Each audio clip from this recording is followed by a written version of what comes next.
March 9th, 1966, 8:30 p.m., the Blind Beggar Pub, Whitechapel Road. The Walker brothers crooned "The Sun Ain't Gonna Shine Anymore" on the jukebox. 5 people inside. An old man reading his newspaper, a barmaid washing glasses, and George Cornell, South London gangster, member of the Richardson gang, sitting at the bar with a pint of light ale. The door swings open. Ronnie Kray walks in. Behind him, Ian Barry. Cornell smiles, says something that will be his last words. "Well, just look who's here." 2 shots fired into the ceiling. A warning. Then, Ronnie pulls out a 9mm Luger, walks straight to Cornell, and shoots him once, clean through the forehead, just above the right eye. The bullet passes through his skull. Cornell slumps against a pillar. The jukebox needle catches on the bullet ricochet, repeating the same words over and over. "Anymore, anymore, anymore." Ronnie and Barry turn and walk out, into a waiting car. Gone. Cornell dies at 3:30 a.m. And despite every person in that pub seeing exactly who did it, when police arrive, not one single witness will talk. Because in the East End, you didn't talk about the Krays. You didn't even think about it. Who were the Krays? Ronald and Reginald Kray, born October 24th, 1933 in Hoxton, East London. Identical twins, 10 minutes apart, Reggie first, then Ronnie. But they weren't just criminals. They weren't even just gangsters. They were a phenomenon, a dark mythology that gripped London for over a decade. They rubbed shoulders with Frank Sinatra, Judy Garland, and members of Parliament. They attended film premieres, photographed by David Bailey. They controlled the nightlife of London's West End while simultaneously running protection rackets, arson operations, and orchestrating murders. They became larger-than-life characters, representing both the glamorous gangster and the brutal sadist, 2 sides of the same blood-stained coin. But here's what the movies don't tell you. The Krays were responsible for creating an empire built not just on violence, but on psychological terror, so complete that entire neighborhoods lived in silence. Witnesses disappeared, evidence vanished, and for years, they operated with near-total impunity. This is their true story. Bethnal Green beginnings, a staged poverty and overcrowding. Streets scarred by German bombs that would soon fall. This was Bethnal Green, where the Kray twins would learn their first lessons in survival. Their family home was 178 Valence Road, a terraced house that would become infamous as Fort Valence, the headquarters of their criminal empire. Their father, Charles Kray Sr., was a pesterer, a traveling dealer who bought and sold clothes and jewelry. But more importantly, he was a draft dodger. Throughout World War II, he was on the run from the authorities, meaning he was rarely home. Which left Violet. Violet Kray, described as possessing a form of smother care that gave the twins a sense of almost superhuman invincibility. She was beautiful, strong-willed, and utterly devoted to her sons. She sang to them, dressed them immaculately, and taught them that they were special, different, better than everyone else. But here's the dark truth. She accepted everything they did, destroying their ability to judge right from wrong. When the twins were just 3 years old, they contracted diphtheria. Reggie recovered, but Ronnie came close to death. Violet, skeptical of the doctors, discharged him from hospital and nursed him herself, laying him next to Reggie. Within days, Ronnie recovered. But something changed. Many believe this childhood illness would later have a profound effect on Ronnie, who in his adolescence developed severe mental health issues. The twins had an older brother too, Charlie. Quieter, less violent, but complicit in everything that came later. By age 12, the twins were inseparable. Their grandfather, Jimmy Cannonball Lee, a former boxer and street entertainer, taught them to fight. And they were good, really good. Reggie became the London schoolboy boxing champion. They fought each other in exhibition matches at traveling fairs. But their real education was happening in the streets of the East End, where they learned that fear was currency and violence was power. The birth of the firm, 1952. Every 18-year-old British male had to serve in the military. The Kray Twins reported for duty with the Royal Fusiliers. It lasted weeks. They punched a corporal in the face on their first day, went AWOL repeatedly, dumped a latrine bucket on a sergeant. They were confined in the Tower of London, one of the last prisoners held there, before being transferred to a military prison in Somerset. Eventually, the army gave up, dishonorably discharged in 1954. Prison psychiatrists classified Ronnie as psychopathic, schizophrenic, and insane even then. Back in civilian life, the twins had one goal: become gangsters. Their role model was Billy Hill, the boss of Britain's underworld. Hill controlled Soho in the 1950s with a combination of intelligence and brutality. The Krays studied him like students. They copied his style: dark double-breasted suits, tight ties, shoulder-padded overcoats. They added their own flourishes: gold rings, diamond cufflinks, polished violence. They started small, taking over an old snooker club on Mile End Road, using it as a base for protection rackets. The model was simple: nice business you've got here. Be a shame if something happened to it. Pay up, and the Krays made sure nothing bad happened. Refuse, and, well, everyone knew someone who'd refused. By the late 1950s, the firm was born. It wasn't just the twins. It was a network: enforcers, drivers, business fronts, corrupt police officers. The twins moved into the West End, running gambling operations and nightclubs. Their flagship was Esmeralda's Barn in Knightsbridge. Plush, expensive, where celebrities mingled with criminals and nobody asked questions. Frank Sinatra visited. So did Judy Garland, who famously sang "Somewhere Over the Rainbow" for Violet Kray in their home. Barbara Windsor, George Raft, Diana Dors. They all knew the twins. And here's the brilliant con.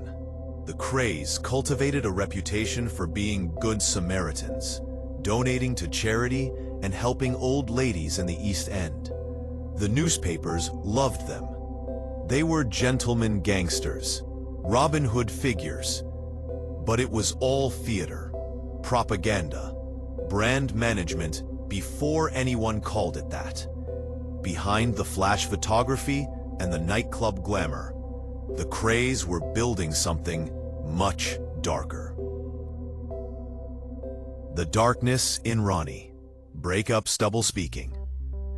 If Reggie was the businessman, the charmer, the one who could negotiate, Ronnie was something else entirely.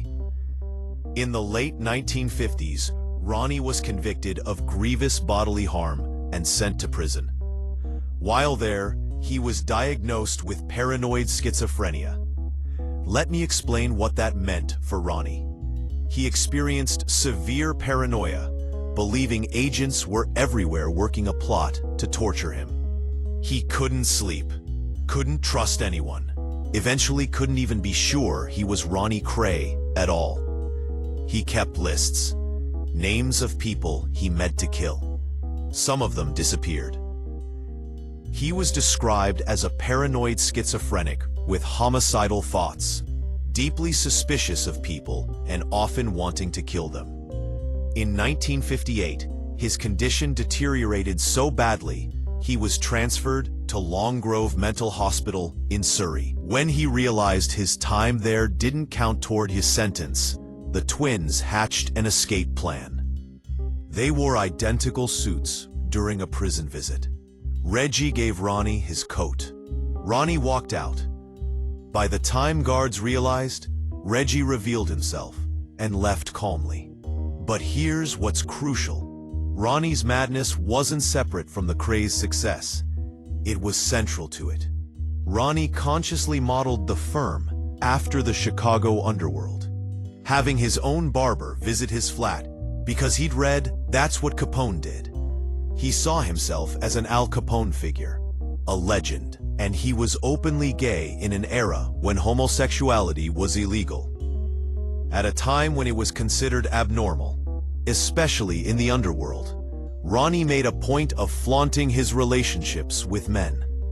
In 1964, the Sunday Mirror exposed his relationship with Lord Boothby, a conservative politician whose mistress had been Prime Minister Harold Macmillan's wife. The scandal should have destroyed them. Instead, Boothby sued and won £40,000. The Krays took most of it. They were untouchable. But Ronnie's paranoia was escalating, and paranoid schizophrenics with access to guns and a criminal empire are a ticking time bomb. The Cornell Execution, March 7th, 1966. A nightclub in Catford, South London. A shooting involving the Richardson gang results in the death of Richard Hart, an associate of the Krays. It's the latest escalation in the war between the Krays and the Richardsons, South London's answer to the East End twins. But there's bad blood between Ronnie and one Richardson gang member in particular, George Cornell. Cornell had called Ronnie a fat poof in front of other gangsters. Ronnie would later write, he virtually signed his own death warrant. 2 days later, Ronnie learns Cornell is drinking at the Blind Beggar, a dump of a pub on Whitechapel Road, a place Ronnie hated and called a dump. But it's Kray territory. Cornell drinking there is an insult. Ronnie doesn't hesitate. He arrives with driver Scotch Jack Dixon and Ian Barry. Cornell sees him, smiles sardonically, and says, "Well, just look who's here." Barry fires 2 shots into the ceiling as a warning. Then Ronnie walks to Cornell, pulls out a 9mm Luger, and shoots him once in the forehead, just above the right eye. The bullet passes straight through. Cornell doesn't die until 10:30 p.m., 2 hours later. 5 witnesses. No one would agree to testify. The police were forced to release Ronnie from custody.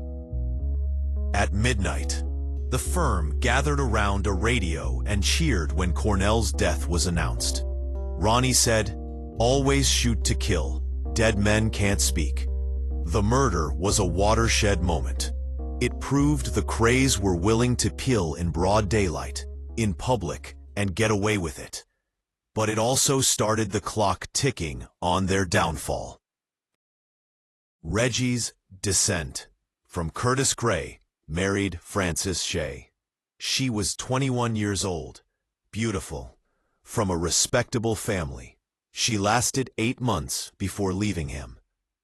Frances committed suicide in 1967.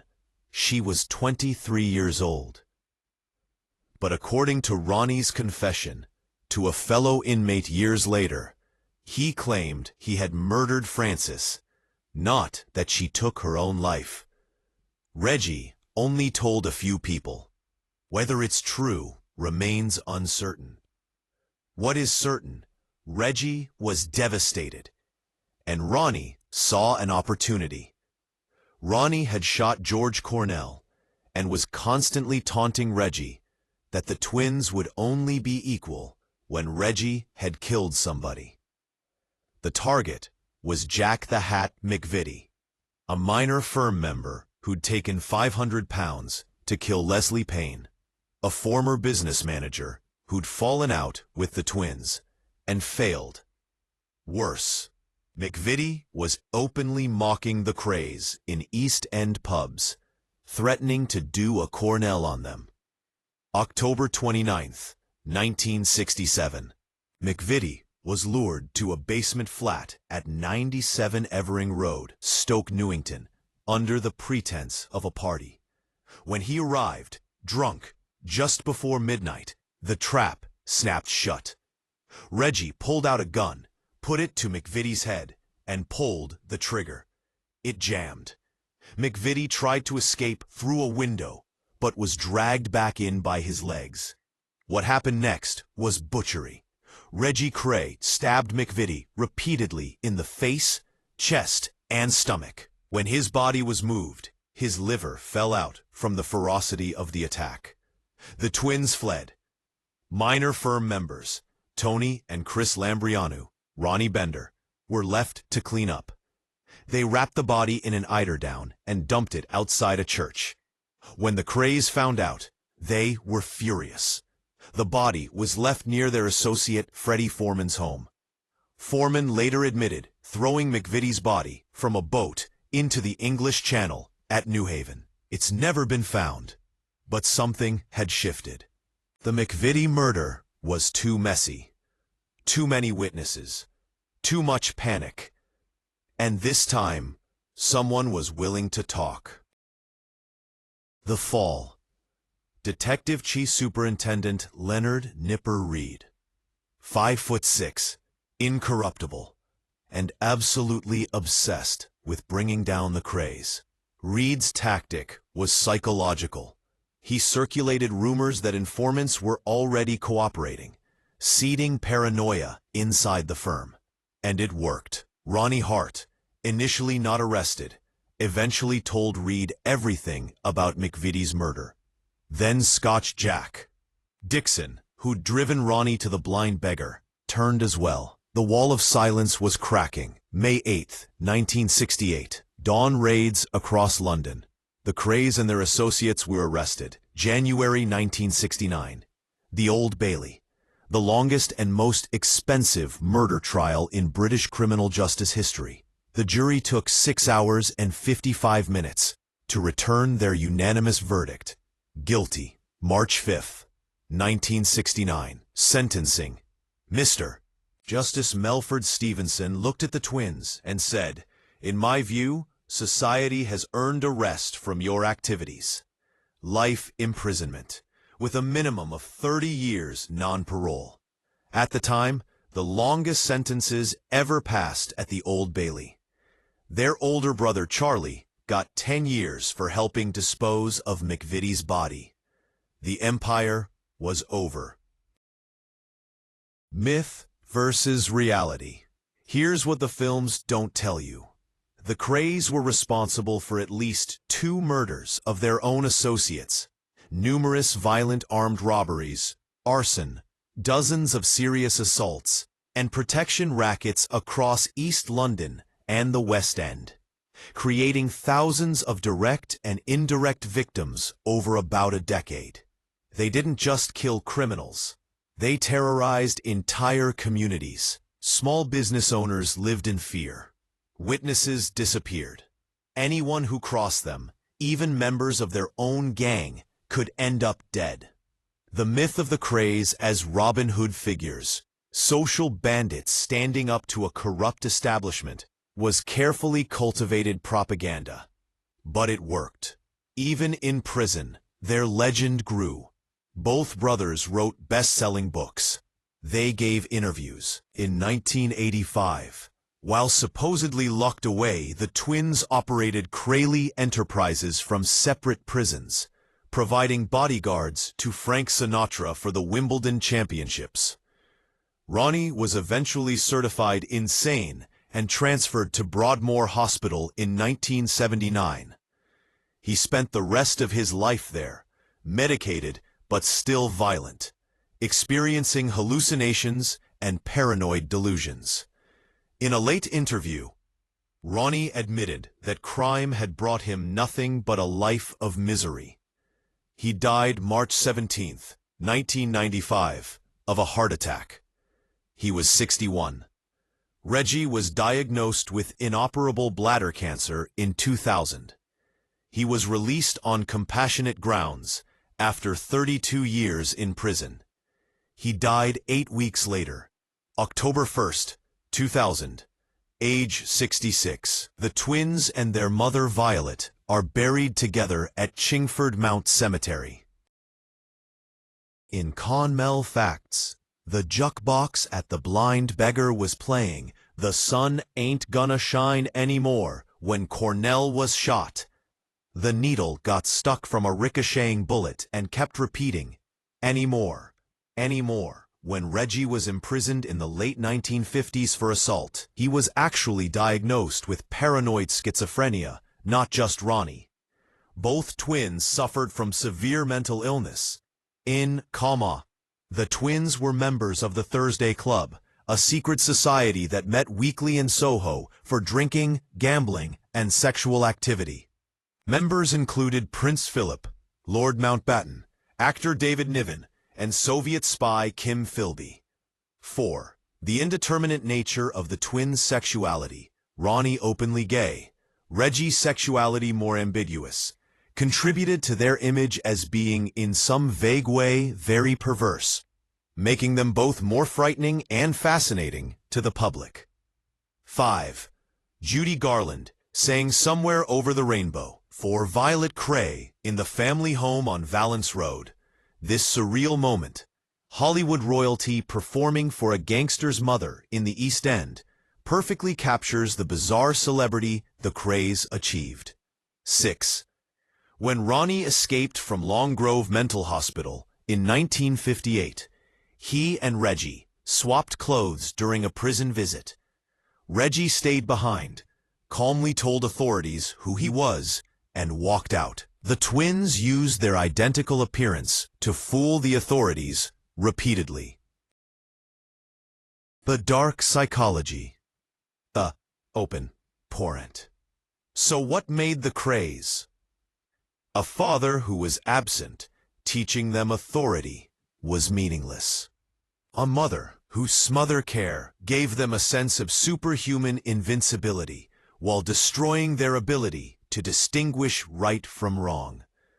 An identical twin dynamic that created a closed feedback loop of reinforcement, where Ronnie's psychosis fed Reggie's need to prove himself, and Reggie's business success enabled Ronnie's violent paranoia. Being identical twins gave them a rarity in culture.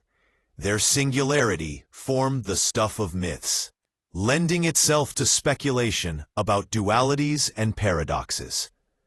They were two halves of one terrifying whole. Ronnie, the psychotic visionary, modeling himself on Al Capone, seeing conspiracies everywhere, keeping murder lists, unable to distinguish reality from his gangster movie fantasies. Reggie, the pragmatic businessman who convinced himself he was different, better, more controlled, right up until the moment he butchered a man with a carving knife because his brother told him to. Their mother loved them unconditionally, and that unconditional love, that fierce protection, may have been what led them down this path. Because when you're told from birth that you're special, that you're above everyone else, that the rules don't apply to you, what's to stop you from proving it with violence? The Kray twins ruled London through a decade when Britain was transforming. The swinging 60s, Beatles and fashion and social revolution.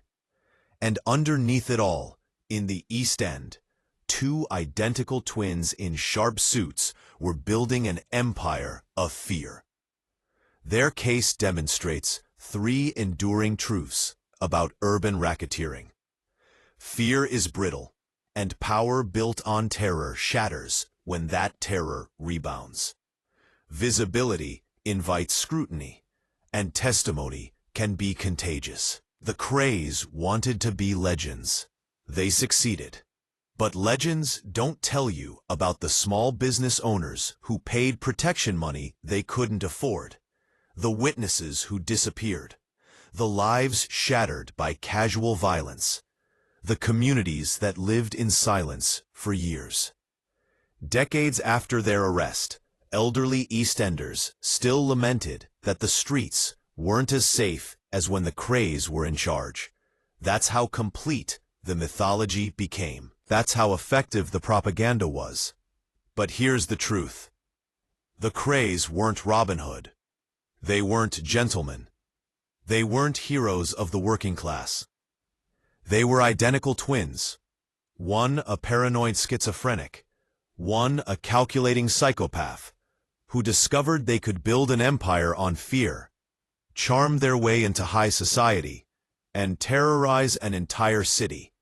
For a decade, they succeeded.